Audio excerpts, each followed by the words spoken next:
केवड़ी सी शक्ल के अगर इस अमरूद की तरफ देखा भी तो आंखें निकाल लूंगी तेरी। ये अमरूद मेरा है। ऐसे कैसे तेरा है? मैं यहाँ पहले आया था। अरे मुझे देखा भी पहले मैं नहीं है। तू हर बार मेरे से फालतू की लड़ाई करती है, लेकिन इस बार मैं देखूंगा तू कैसे अमरूद चढ़ाती है। अल्ली सही कहेंगी। तो फिर काके तो देखा मोटे आती। फिर पिंकी कभी अमरूद की तरफ जाती है और उन दोनों में लड़ाई शुरू हो जाती है। कबूतर भी इस बार पीछे हटने वालों में सुना था। लड़ने की आवाज सुनकर चंपा चिड़िया वहाँ आ जाती है। अरे तुम दोनों क्यों लड़ रहे हो? छोड़ो एक दूसरे को। चंपा बहन, ये कल्ली चीज पूरे जंगल को अपना समझती है, मुझे तो कुछ कहने नहीं देती। जब देखो ये किसी न किसी से लड़ाई करती है। खून? मेरे सर से तूने खून निकाला, बड़े मुंह वाली भैंस। अगर तुझे गंजा न किया तो मेरा नाम भी पिंकी नहीं। इतना कहकर पिंकी कभी वहां से चली जाती है। कबूतर भाई तुम्हें तो पता ही है ना इस पिंकी का, ये कितनी ज्यादा लड़ाई करती है। अब पता नहीं वो क्या करने वाली है। मैं इससे डरने वाला नहीं हूँ, जो करती है वो कर ले, अभी तो देखूं इसे। पिंकी, ये तुम्हारे सर से खून कैसे निकला? क्या फिर किसी से लड़ाई हो गई? उस मोटे हाथी से कल्याण जी, उस मोटे हाथी ने मुझे बहुत मारा। वो तो उस चंपा ने आकर छुड़वाया, नहीं तो आज वो मुझे मार ही देता। उस गेंडे हाथी की इतनी हिम्मत, जो मेरी पत्नी से पंगा लिया। अब तो बेटा तू गया कबूतर। मम्मी, कबूतर अंकल तो किसी से लड़ाई नहीं करते। वो तो रोज मुझे नदी पर भोजन भी देते हैं और प्यार भी करते हैं। चुप कर जा।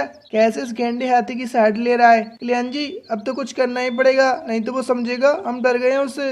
अब तो मैं उसे ऊपर पहुंचा कर ही रहूंगा। ये हुई ना मर्दा वाली बात, लेकिन कोई प्लान तो बनाना पड़ेगा। हम अगर सभी के सामने उसे मारेंगे तो फिर सभी पक्षी हमारा क्या करेंगे पता ही है ना। मैं तुम घर में ही रहो, मैं अपने मामा जी के पास जाता हूँ और मामा जी से कोई तरीका पूछ कर आता हूँ कि कैसे उस हाथी को ऊपर पहुंचाया जाए। जल्दी जाओ कल्याण जी, मैंने उससे कहा है मेरे पति जी उसे चढ़ेंगे नहीं। फिर कल्याण वहां से मामा के पास जाता है। क्या जरूरत थी भाई कबूतर, एक अमरूद के चक्कर में तुमने अपनी जिंदगी दांव पर लगा दी। बात एक अमरूद की नहीं है, वो तो हर समय कोई ना कोई बहाने लगाकर मुझसे लड़ती है। अब तुम अकेले भोजन ढूंढने मत जाना, मैं साथ चलूंगी आपके। वो राक्षस कुछ भी कर सकते हैं। वो ऐसे बातें करते हैं कि वहाँ पिंकी का बेटा चिकू आ जाता है। अंकल अंकल, मेरे पापा और मम्मी आपको मारने के लिए प्लान बना रहे हैं और पापा मेरे मामा के पास गए हुए हैं कोई योजना बनाने। देख लिए कबूतर भैया, मैंने कहा था ना वैसे नहीं बैठेंगे, मुझे इसी बात का डर था। अब आप घर चले और घर से बाहर मत निकला। तुम्हारा मतलब मैं डर कर अपने घर में छिपा रहा हूँ? नहीं, इसे डरना नहीं,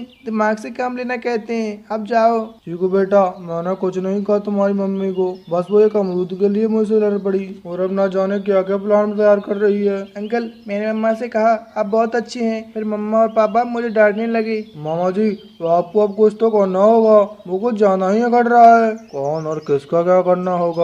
वो मोटा हाथी कबूतर, उसने आज पिंकी को मारा और उसके सर से खून निकाला। अच्छा, तो पिंकी की लड़ाई हुई है उस कबूतर से? जी मामा जी, उसे तो फिर सबक सिखाना ही पड़ेगा। मामा जी, उसे जान से मारना है तभी पिंकी खुश होगी। तो फिर तू जा भांजे, मैं रात को आग लेकर आऊंगा और जला देंगे उस कबूतर को उसके घर के साथ। रात में किसी को भी पता नहीं चलेगा कि उसके घर को कैसे आग लगी। मुझे पता था मेरे मामा जी मेरी मदद जरूर करेंगे, लेकिन आग कहाँ से मिलेगी मामा जी? तू मुझ पर छोड़ दे, मैं रात को पास वाले गांव से आग उठा लाऊंगा। अब तुम जाओ, किसी को शक न हो जाए। चीकू तुम कहाँ गए हुए थे? मम्मा, मैं नदी पर पानी पीने गया था। मम्मा आप छोड़ो, कबूतर अंकल से लड़ाई ना करो, वो मुझे बहुत प्यार करते हैं। मैं उन्हें समझाऊंगा कि वो आपसे सॉरी मांग ले। तुम ना जाने किस पर चले गए हो। तुम्हारे मम्मा पापा तो लड़ाई से नहीं डरते जितना तुम डरते हो। मम्मा, टीचर ने हमें सिखाया है कि लड़ना गंदी बात होती है और लड़ाई किसी भी समस्या का हल नहीं है, बल्कि हमें सोच समझ कर फैसला लेना चाहिए। इतने में कल्याण कौआ भी घर वापस आ जाता है। पिंकी, पास आ जाओ। अरे तुम यहीं से बता दो, क्या बोला तुम्हारे मामा ने? आज रात मामा जी आग लेकर आएंगे और हम जलाकर राख कर देंगे उस मोटे हाथी को। सच सच सच कल्याण जी, फिर तो उसे जलता देखकर मेरा मन पवित्र हो जाएगा। आज मेरा दुश्मन ठिकाने पर लगने जा रहा है। मैंने रास्ते में किसी से भी पानी मांग कर नहीं पिया। चलो पिंकी, नदी से पानी पी कर आते हैं। चीकू तुम भी चले गए पानी पीने? नहीं माँ, आप जाएं, मैं थोड़ी देर बाद पानी पी आऊंगा। फिर पिंकी और कल्याण नदी की तरफ चले जाते हैं। माँ पापा, मैं आपको ऐसा नहीं करने दूंगा, मैं बताऊंगा कबूतर अंकल को, मुझे बताना पड़ेगा अंकल को। फिर चीकू अपने घर से कबूतर के घर की तरफ चला जाता है। अंकल आप कुछ करो, आज रात मेरे माँ और पापा मामा जी के साथ मिलकर आपके घर को आग लगाने वाले हैं। अंकल, मम्मा आपको मारना चाहती हैं। क्या चीकू बेटा, ये तुम क्या कह रहे हो? मैंने कुछ सुना अंकल, माँ और पापा बात कर रहे थे और आज मेरे पापा मामा जी के पास इसलिए तो गए हुए थे। आप प्लीज अपने घर में ना सो। आप बहुत अच्छे हो बेटा, जो आपकी सोच आपकी माँ पापा की तरह नहीं है, आपके दिल में प्यार है, एहसास है। अंकल मेरे माँ पापा को मेरा मत बताना कि मैंने आपको ये बातें बताई हैं, वरना वो मुझे मारेंगे। आप घर जाओ बेटा, मैं आज चिड़िया के घर सो जाऊंगा। अंकल मेरी मत बताना। ऐसा कहकर चीकू वहाँ से चला जाता है। कबूतर चंपा के घर के दरवाजे पर दस्तक देता है। अंदर आ जाएं, दरवाजा खुला है। चंपा बहन जल्दी से दरवाजा बंद कर दो। फिर चंपा दरवाजे की कुंडी लगा देती है। क्या हुआ कबूतर भाई, आप इतने ज्यादा घबराए क्यों रहे हैं? अभी अभी पिंकी का बेटा चीकू आया हुआ था, मुझे बताकर गया है कि कल्याण और पिंकी उसके मामा जी के साथ मिलकर उसके घर को आग लगाने जा रहे हैं। क्या आप वो ऐसा कर सकते हैं? मुझे पता था कि वो बहुत राक्षस कौवे हैं, वो अपना बदला लेने के लिए कुछ भी कर सकते हैं। आपने बहुत अच्छा किया जो आप मेरे पास आ गए। फिर जंगल में रात हो जाती है और कल्याण का मामा एक गांव से जलती हुई लकड़ी लेकर कल्याण के पास आता है। जंगल में रात होने के कारण उसे आते हुए कोई भी देख नहीं पा रहा था। वो सीधा कल्याण के घर की तरफ जाता है। कल्याण सो गया है क्या? जल्दी बाहर आ। उठो पिंकी उठो, मामा जी आ गए हैं, मामा जी आग लेकर आ गए हैं। चीकू सो गया क्या? हाँ हाँ, चीकू सोया हुआ है। फिर वो दोनों अपने घर से निकलते हैं।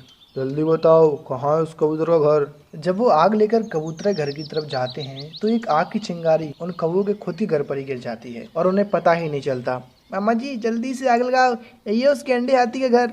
फिर कल्याण का मामा कबूतर के घर को आग लगा देता है। दुश्मन मर गया, हमारा दुश्मन मर गया पिंकी, और किसी को पता भी नहीं चलेगा कि आग कैसे लगी। फिर वो वहां से वापस चलते हैं। वो अपने घर से थोड़ा ही दूर होते हैं कि उन्हें अपना घर जलता हुआ दिखाई पड़ता है, क्योंकि वो जल्दी चिंगारी हवा से भड़क गई थी और वो उन कौओं का घर पूरा जल जाता है। कल्याण ये क्या, हमारे घर को आग कैसे लगी? मेरा चीकू, मेरा बेटा घर में ही था। मामा जी ये सब कैसे हुआ? शायद कोई जल्दी चिंगारी गिर गई है। और फिर वो सब बैठकर रोते हैं। सुबह होने के बाद चंपा और कबूतर चीकू को उनके घर के पास लाते हैं। अपने बेटे को जिंदा देखकर पिंकी तो हैरान हो जाती है। चीकू मेरे बेटे, तू जिंदा है? माँ, जब आप कबूतर अंकल के घर को आग लगाने गए थे तब पीछे से हमारे घर पर भी एक आग का तिलंगा गिर जाने से हमारे घर को भी आग लग गई थी। चीकू की आवाज सुनकर हम समय पर आ गए और आकर चीकू को आग बढ़ने से पहले ही घर से निकाल लिया। मेरा घर जलाकर तुम कोसों कर ली चाहिए, मुझे बता था तू क्या करने वाली है, इसलिए मैं आज चंपा के साथ सो गया था। उन कौवे के पास शब्द नहीं थे कि वो कैसे उन्हें शुक्रिया करे, और फिर उन्हें एहसास हो जाता है कि आज अगर उनका बेटा जिंदा है तो कबूतर और चंपा की वजह से। फिर वो दोनों कबूतर और चंपा से माफी। कल्याण की पत्नी पिंकी हर समय किसी न किसी पक्षी को परेशान करती रहती। उसका पति कल्याण उसे हर समय समझाता रहता। आज मुझे बोली मिली थी और उसने मुझे बताया कि तुमने उसकी आंखों में लाल मिर्च डाली है, वो रो रही थी। पिंकी सुधर जा, ऐसी मस्ती कभी महंगी पड़ जाती है। चल काम कर अपना, मुझे ऐसे दूसरे पक्षियों को परेशान करने में बहुत मजा आता है। जब कोई बराबर को मिलेगा तब पता चलेगा तुझे। रोज की तरह पिंकी कभी श्राद्ध करने के मूड में उड़ती जा रही थी। फिर वो एक पेड़ पर बैठ जाती है। क्या करूँ आज, किसके मजे लूं? वो ऐसा सोचती है कि वहाँ से चिड़िया का बेटा घोलू गुजर रहा होता है। हाँ, मिल गया मुझे शिकार। आज चंपा के बेटे को उल्लू बनाती हूँ। गोलू मेरे गोल मटोल चढ़े, तुम बहुत अच्छे हो।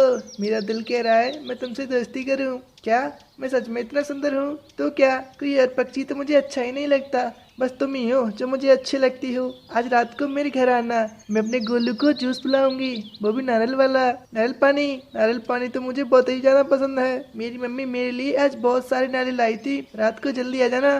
फिर क्या, पिंकी कभी घर जाकर करेले का जूस निकालती है और उसे एक खाली नारियल में डाल देती है। गोलू भी नारियल पानी पीने की खुशी में जल्दी आ जाता है। आगे जी आप।